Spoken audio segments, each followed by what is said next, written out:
The rain came down in sheets, driven sideways by howling wind that screamed to the bare trees lining the deserted highway. It was near midnight on the outskirts of a quiet Midwestern town, and the storm showed no signs of relenting. The world was soaked, cold, and unforgiving. A German shepherd limped through the shadows of a narrow alley near the woods, ribs visible beneath his soaked, matted fur. His movements were slow, weary, each step the product of days without food, weeks without shelter. The cold bit into his bones, but hunger drove him forward, snout low, sniffing among overturned trash bins and scattered wrappers. His name once had been Max, but now he was nameless, just another stray no one wanted, another soul discarded by the world. As he scoured the alley for scraps, a faint sound drifted beneath the roar of the rain. Barely audible, a high-pitched cry. Soft and strained, he froze, ears flicking. There was again, not the whimper of another dog, not a cat. It was human, a cry, a baby's cry. Max's head snapped toward the woods, toward a dark patch of overgrowth near the edge of the tree-in.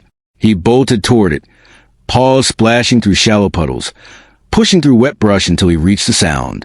Tucked behind a log, almost hidden beneath branches and leaves, was a small white styrofoam box soaked and stained with mud and rain. It shifted slightly with the baby's movement inside. He approached cautiously, sniffing. The scent hit him. Newborn skin, milk, fear, and cold. Inside, barely covered by a thin towel, was a baby girl. Her face was pale, lips tinged blue. Her tiny hands trembled, her cries weakening. Something in Max snapped to life with no one around. No guidance, no reason. He acted. He gripped the corner of the box gently with his teeth and began dragging it. Inch by inch, he pulled out of the bushes, scraping it across wet earth, slipping in the mud. The rain stung his eyes, but he didn't stop.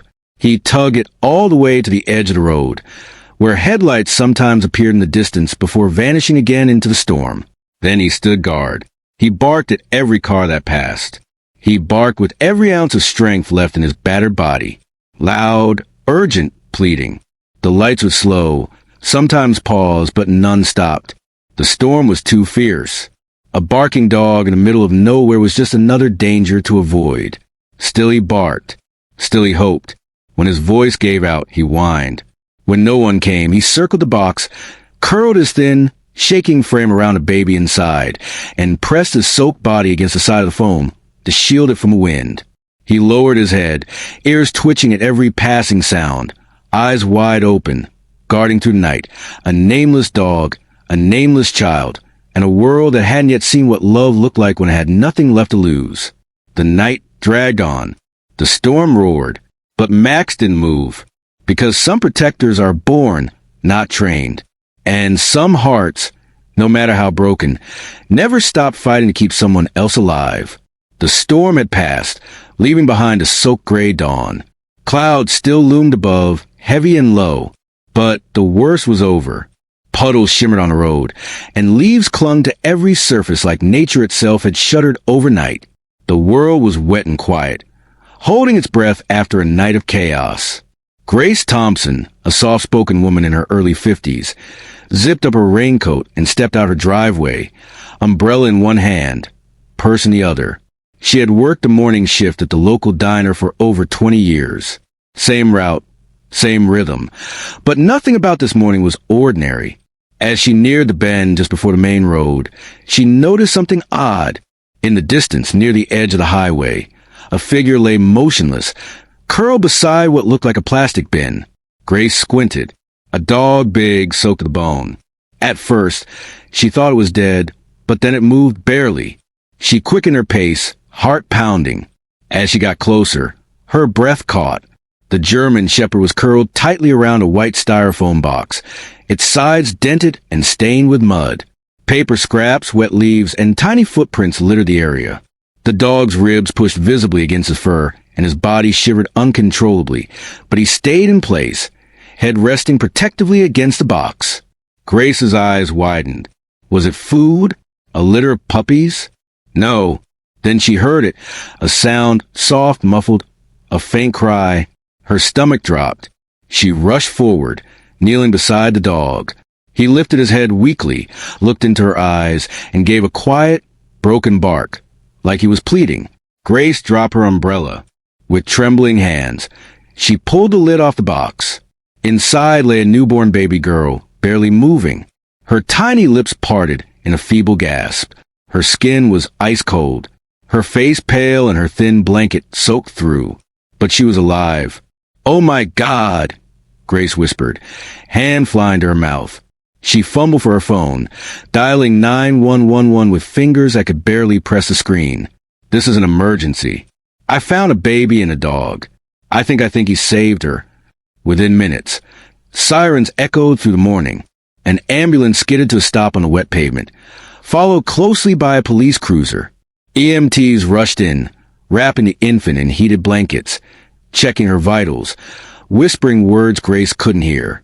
One of them, after glancing into the box, looked up at Grace with disbelief in his eyes. "This dog kept her warm all night?" he asked. Grace nodded. He pulled her out of the woods.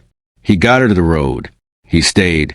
The dog, still trembling, eyes heavy, was carefully lifted and wrapped in a thick rescue blanket. Grace gently stroked his head. "You're a good boy," she whispered, tears welling in her eyes. "You're her angel."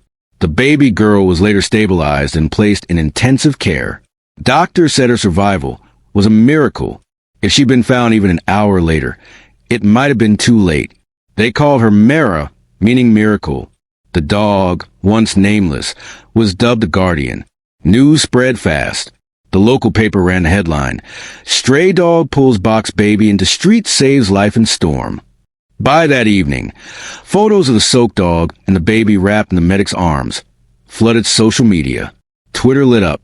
Facebook groups shared the story with captions like, "Not all heroes wear capes." Some have paused. "Guardian angel on 4 legs." He had no collar, no home, but to Mirror and to everyone who now knew the story, he was everything. The hospital room was warm and filled with quiet beeping. Tiny Mirror lay curled in her incubator, wrapped in soft pink blankets, her chest rising and falling with steady rhythm. Nurses called her the miracle baby, and they weren't exaggerating. After just a few days of round-clock care, warmth, and nourishment, Mirror began to recover at a pace that surprised even the doctors. Grace visited every day, sitting beside her, humming lullabies, whispering little promises. "You're safe now, sweet girl. We've got you." In a different wing of the facility at a nearby veterinary clinic, Guardian was receiving his own care. The vets found signs of old injuries, possibly from abuse, along with advanced malnutrition, and a dangerous respiratory infection from the cold. He was quiet during the exams, eyes watching everyone but never resisting. He only reacted when someone opened the door. His ears would perk up like he was hoping to see her. After both Mirror and Guardian were declared stable, Grace, still shaken for the discovery, but deeply moved, did something few would expect. She filed paperwork to temporarily foster them both. "Not forever," she told the social worker, "just until the world makes sense again." Her request was approved, and the first night she brought them home, something shifted.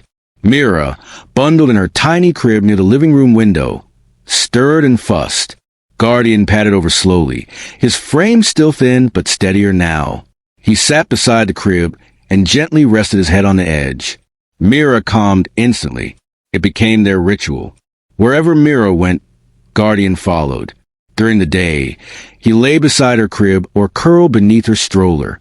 When she cried, he would lick her hand until she giggled or drifted back to sleep. When Grace sat with Mira in her arms, Guardian would lie at their feet, like a silent, devoted shadow. One morning, as Grace folded laundry on the couch, she heard a sharp squeal of laughter. She turned, startled. Guardian was nudging a small plush ball toward Mira's crib with his nose. It bounced gently against the rail, and Mira burst out laughing, her very first laugh. Grace pressed a hand to her chest, tears welling. "You too," she whispered. "You're already a team." Then came the night that solidified that truth. It was almost 2 a.m. Grace was deep in sleep when Guardian suddenly bolted from a spot by the crib. He sniffed at Mira, then let out a low, urgent bark. Mira wasn't breathing. Guardian barked louder, ran to Grace's bedroom, and jumped onto the bed, yanking at her blanket with his teeth. Then barking again, faster, sharper. Grace jolted awake. Guardian, what? She followed him, heart hammering to the crib. Mara's face was red. Her lips were blue. Grace didn't hesitate. She called 911 with trembling fingers and began CPR as a dispatcher guided her. Paramedics arrived within minutes. Mira had suffered an acute allergic reaction, a rare one, sudden and dangerous. Later at the hospital, a pediatrician approached Grace with a look of grave honesty. If you'd found her even 5 minutes later, he shook his head. She wouldn't have made it. Grace sat beside Mira's hospital bed all night, holding the baby's hand in one and Guardian's paw in the other. You did it again, she whispered to him. You saved her again. The dog didn't move, but his eyes never left the crib. He had no words. He didn't need them. He was a guardian, not in name, but in purpose, and Mira was never alone. The community center was buzzing with energy. Balloons floated above booths lined with baked goods, handmade crafts, and colorful banners that read, Hearts for Hope, a fundraiser for orphan children. At the center of it all stood a small fenced stage, and beside it, tail gently wagging, tongue out in a relaxed pant, sat Guardian, wearing a special red vest embroidered with white letters, Miracle Dog. He'd become a local legend, not just for saving baby Mara from the storm or for alerting Grace during her medical emergency, but for simply existing as living proof that love, loyalty, and instinct could thrive even after abandonment. Children lined up to take pictures with him. Some brought treats, others hugs. Mara, now nearly 1 year old, sat in Grace's lap under a shaded canopy, giggling as Guardian licked her fingers. The event was peaceful, joyful until it wasn't. Amid the music and laughter, Guardian suddenly stiffened. His ears shot forward, his nose lifted into the air. Sniffing alert, he stood. In the distance near the back entrance, a man moved awkwardly against the crowd flow. Dressed in dark clothes, hat pulled low, he clutched something inside his jacket. His eyes darted left and right. Guardian growled. At first, no one noticed, but when the man reached the inner pocket and began moving toward the display table for auction items, Guardian snapped into action. He leapt over the small stage fence, barking loud, fast, relentless. The man flinched. The crowd turned, startled by the sudden outburst. Guardian didn't hesitate. He charged, intercepting the man just as his hand emerged with a weapon, what appeared to be a small pistol. The shepherd lunged, biting down on the man's forearm, causing the weapon to fall to the ground with a clatter. Screams erupted. Parents pulled their children back. Grace grabbed Mira and ducked behind a nearby table. The man tried to shake Guardian off, but the dog held firm, barking fiercely, forcing him down to the pavement. Within seconds, 2 off-duty officers who had been attending the event ran in, weapons drawn, and subdued the suspect. Later, police confirmed the man had a history of theft and violent incidents. His intent that day was unclear, but whatever it was, Guardian had stopped it before anyone could be hurt. The footage spread like wildfire. Local news anchors spoke with awe. Guardian, the stray who once shielded a baby in the storm, has done it again, this time protecting an entire crowd.